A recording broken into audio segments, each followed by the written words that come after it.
ভারত পাকিস্তান সীমান্ত শান্ত হলেও কূটনৈতিক স্তরে সীমান্তের এপার ও পারে তুঙ্গে দুই দেশের উত্তেজনা। অপারেশন সিঁদুর থামলেও কাশ্মীরে জঙ্গি দমন চালাচ্ছে ভারতীয় সেনা জওয়ানরা। বৃহস্পতিবার পুলওয়ামায় চলে জঙ্গিদের খোঁজে তল্লাশি, চলে সশস্ত্র জঙ্গির গুলির লড়াই। সেনার গুলিতে নিকেশ ৩ জঙ্গি। অন্যদিকে কূটনৈতিক স্তরে পাকিস্তানের ওপর চাপ বাড়াচ্ছে ভারত। ভারতের সঙ্গে কাশ্মীর আলোচনা নিয়ে বসতে চাইছে ইসলামাবাদ। নজর রাখা যাক গত ২৪ ঘন্টার গুরুত্বপূর্ণ বেশ কয়েকটি আপডেটে।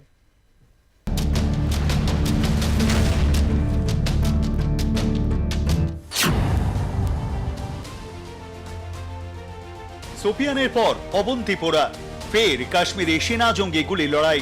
সেনার অভিযানে অন্তত ৩ জিহাদের মৃত্যু খবর পাওয়া যাচ্ছে। পহেলগাঁও হামলার পর থেকেই উপত্যকা জুড়ে জঙ্গিদের খুঁজতে কার্যত চিরুনি তল্লাশি শুরু করেছে নিরাপত্তা রক্ষীরা। জম্মু ও কাশ্মীর থেকে সন্ত্রাসের শিকড় উপড়ে ফেলতে লাগাতার চলছে অভিযান। সন্ত্রাস যোগের অভিযোগে শতাধিক সন্দেহভাজনকে গ্রেফতার করে জিজ্ঞাসাবাদের পাশাপাশি খতম করা হয়েছে একাধিক জঙ্গিকে। বস্তুত কাশ্মীরে লুকিয়ে থাকা জিহাদিদের খুঁজে খুঁজে মারা হচ্ছে।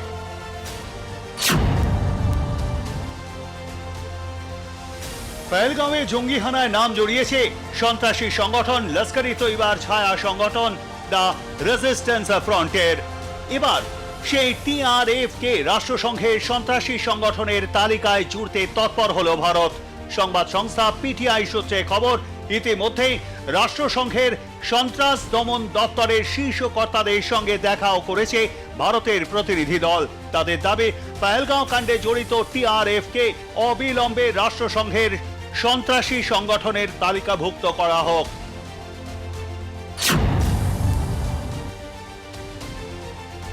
শ্রীনগরে গেলেন প্রতিরক্ষা মন্ত্রী রাজনাথ সিং। অপারেশন সিঁদুরের পর তিনি এই প্রথম উপত্যকায় গেলেন।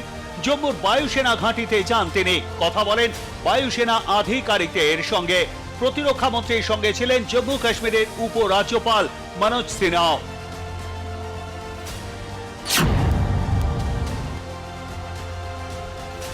এর আগে শ্রীনগরে বায়ুসেনা ঘাঁটিতে যান প্রতিরক্ষা মন্ত্রী। সেনাদের সঙ্গে কথা বলেন রাজনাথ সিং। পাক ড্রোনের ধ্বংসাবশেষ দেখেন তিনি। দেশের বাহাদুর জওয়ানদের কুর্নিশ জানিয়ে রাজনাথ বলেন, মোদীর নেতৃত্বে অপারেশন সিঁদুরে দেশ গর্বিত। শত্রুপক্ষকে নাস্তানাবুদ করে দিয়েছে ভারত।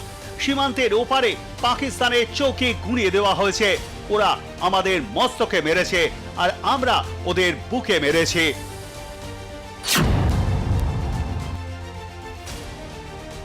পাকিস্তানের হাতে পরমাণু অস্ত্র নিরাপদ কিনা সেই প্রশ্নই তুললেন প্রতিরক্ষা মন্ত্রী রাজনাথ সিং। অপারেশন সিঁদুরের পর রাজনাথ এই প্রথম কাশ্মীর উপত্যকায় গেলেন। ভারতীয় সেনার চিনার কর্পসের সদর দপ্তরে গিয়ে আধিকারিকদের সঙ্গে কথা বলেন তিনি। সেখানেই তিনি বলেন, পাকিস্তানের মতো দুর্বৃত্ত রাষ্ট্রের হাতে পরমাণু অস্ত্র আদৌ কি নিরাপদ? এই বিষয়ে নজরদারি চালানোর জন্য ইন্টারন্যাশনাল অ্যাটমিক এনার্জি এজেন্সির কাছে আর্জি জানান তিনি।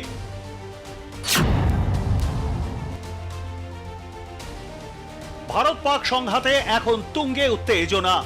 তারই মাঝে পাকিস্তানকে ধুয়ে দিলেন মার্কিন থিঙ্ক ট্যাঙ্ক আমেরিকান এন্টারপ্রাইজ ইনস্টিটিউটের সিনিয়র ফেলো এবং প্রাক্তন পেন্টাগন কর্মকর্তা মাইকেল রুবিন। ভারতের অবস্থানকে সরাসরি সমর্থন জানান তিনি। রুবিন বলেন, পাকিস্তান যুদ্ধ থামাতে লেজ গুটিয়ে পালানো কুকুরের মতো করছে। ওদের সেনাবাহিনী এমন ভাবে পরাজিত হয়েছে যে তার কোনো ব্যাখ্যাই সম্ভব নয়।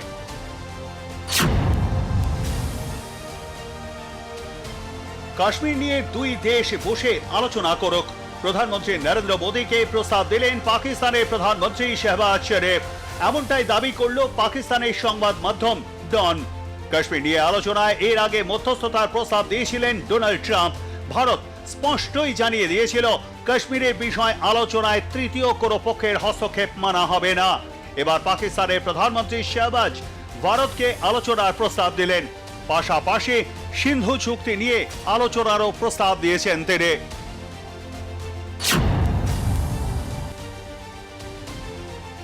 ভারতীয় সেনা অফিসার কর্নেল সোফিয়া কুরেশিকে কুমন্তব্যের জন্য মধ্যপ্রদেশের মন্ত্রী বিজয় শাহকে বৃহস্পতিবার ভৎসনা করল সুপ্রিম কোর্ট। সেনা অফিসার কর্নেল কুরেশিকে সন্ত্রাসবাদীদের বোন বলেছিলেন বিজেপির মন্ত্রী শাহ। প্রধান বিচারপতি বি.আর. গবাইয়ের পর্যবেক্ষণ, শাহের এই মন্তব্য একেবারেই গ্রহণযোগ্য নয়, অসংবেদনশীল। মধ্যপ্রদেশ হাইকোর্ট ওই মন্ত্রীর বিরুদ্ধে এফআইআর দায়ের করার নির্দেশ দিয়েছিল। সেই নির্দেশে স্থগিতাদেশ দিতে অস্বীকার করেছে সুপ্রিম কোর্ট।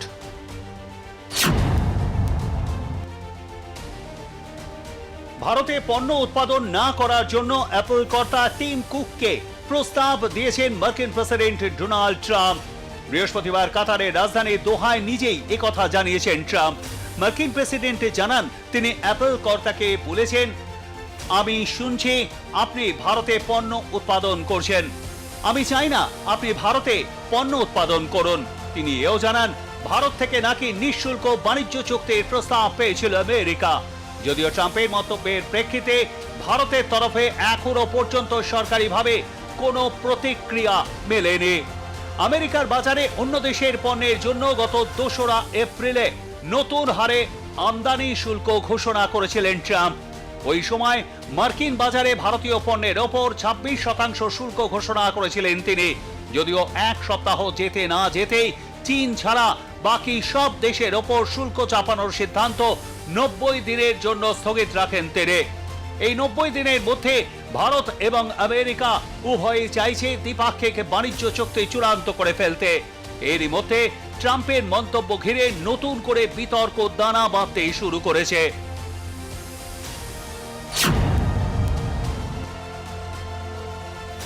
বৃহস্পতিবার সকাল থেকে জঙ্গি দমনে নামে নিরাপত্তা বাহিনী। কাশ্মীরের অবন্তিপোরায় তাদের সঙ্গে গুলির লড়াইয়ে খতম হয় 3 জঙ্গি। জানা যাচ্ছে যে 3 জন জঙ্গি খতম হয়েছে তাদের মধ্যে একজন পহেলগাঁও হামলার সঙ্গে যুক্ত ছিল। সেনা সূত্রের খবর, খতম হওয়ায় 3 জঙ্গিদের নাম আসিফ শেখ, সে স্নাতক পাশ। অপর একজন হলো আমির নজির ওয়ানি, সে স্নাতক স্তরের 2য় বর্ষের পড়ুয়া। আর একজন হলো ইয়ার ভাট, 26 বছরের ইয়ার ভাট 9ম শ্রেণী পর্যন্ত পড়াশোনা করেছে। বৃহস্পতিবার কাশ্মীর পুলিশের তরফে এক স্যান্ডেলে একটি পোস্ট করা হয়। সেই পোস্ট থেকে জানা যাচ্ছে, জম্মু ও কাশ্মীরের অবন্তিপোরার ত্রালে জঙ্গিদের সঙ্গে নিরাপত্তা বাহিনীর গুলির লড়াই চলছে। প্রাথমিকভাবে অনুমান করা হয় একজন জঙ্গির মৃত্যু হয়েছে। পরে যদিও জানা যায় এই ঘটনায় খতম হয়েছেন 3 জন। এরা সকলেই জৈশ-ই মোহাম্মদ জঙ্গি সংগঠনের।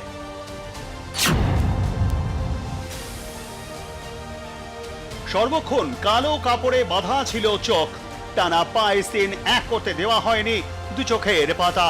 সেই সঙ্গে চলেছে অকথ্য গালিগালাজ। পাক রেঞ্জার্সের হাত থেকে বিএসএফ জওয়ান পূর্ণম কুমার সাউ মুক্তির পরে প্রকাশ্যে বন্দিদশার নারকীয় অত্যাচারের বিবরণ। পহেলগাঁও হামলার পরদিন ভুল করে পাক ভূখণ্ডে ঢুকে পড়ে এবং পাক রেঞ্জার্সের হাতে বন্দী হন হুগলি বিএসএফ এর জওয়ান পূর্ণম কুমার সাউ।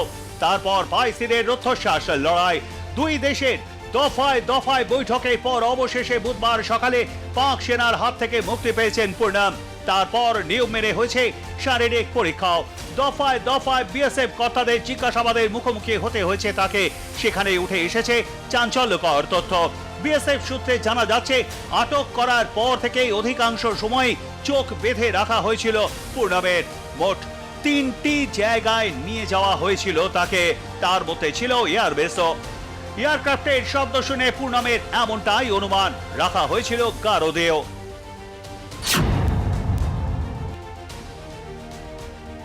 নিয়ন্ত্রণ রেখা বরাবর পাকিস্তান যে চীনা এয়ার ডিফেন্স সিস্টেম স্থাপন করেছিল তা অন্ধ করে দিয়েছে ভারতীয় বায়ুসেনা। বুধবার এক বিবৃতি জারি করে এমনটাই জানালো নয়াদিল্লি। একই সঙ্গে বলা হয়েছে, 23 মিনিটেরও কম সময় অপারেশন সিঁদুর সম্পন্ন করে সন্ত্রাসবাদের বিরুদ্ধে ভারত তার কঠিন প্রতিরোধ ক্ষমতা বিশ্বের কাছে প্রমাণ করে দিয়েছে। কিন্তু কিভাবে 23 মিনিটের মধ্যে এই অভিযান সফল করল ভারত, তার উত্তরে বিবৃতিতে বলা হয়েছে, প্রথমে বায়ুসেনা দক্ষতার সঙ্গে পাক নিরাপত্তা বলয় ভেদ করে সমস্ত সিগন্যাল নিষ্ক্রিয় করে দেয়। পরে ভারতের মিসাইলগুলি আটকাতে অক্ষম হয়ে পড়ে চীনা এয়ার ডিফেন্স সিস্টেম। তাই বলা যায়, ভারতের প্রত্যাঘাতে কার্যত অন্ধ হয়ে পড়ে পাক প্রতিরোধ।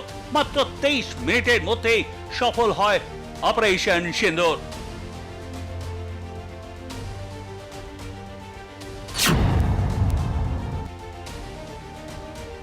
পহেলগাঁওতে ধর্ম পরিচয় বেছে বেছে জঙ্গি হামলার শিকার হন 26 জন নিরীহ মানুষ। তার পাল্টা ভারতীয় সেনার অপারেশন সিঁদুর। পাকিস্তানের মতো শত্রু দেশের বিরুদ্ধে প্রতিশোধের আগুনে ফুঁসছেন প্রায় সকলেই। তবে হুঁশ নেই যেন ই কমার্স সংস্থাগুলির। স্রেফ মুনাফা লাভের আশায় এখনো অনলাইনে শত্রু দেশের পতাকা বিক্রির অভিযোগ উঠেছে। আর সেই অভিযোগ পাওয়া মাত্রই নড়ে চড়ে বসল ক্রেতা সুরক্ষা মন্ত্রক। Amazon, Flipkart, Cuba India, the flag company, the flag কর্পোরেশনের মতো একাধিক ই কমার্স সাইটগুলিকে নোটিশ পাঠানো হয়েছে। যত তাড়াতাড়ি সম্ভব পতাকা বিক্রি বন্ধের নোটিশ দেওয়া হয়েছে তাদের।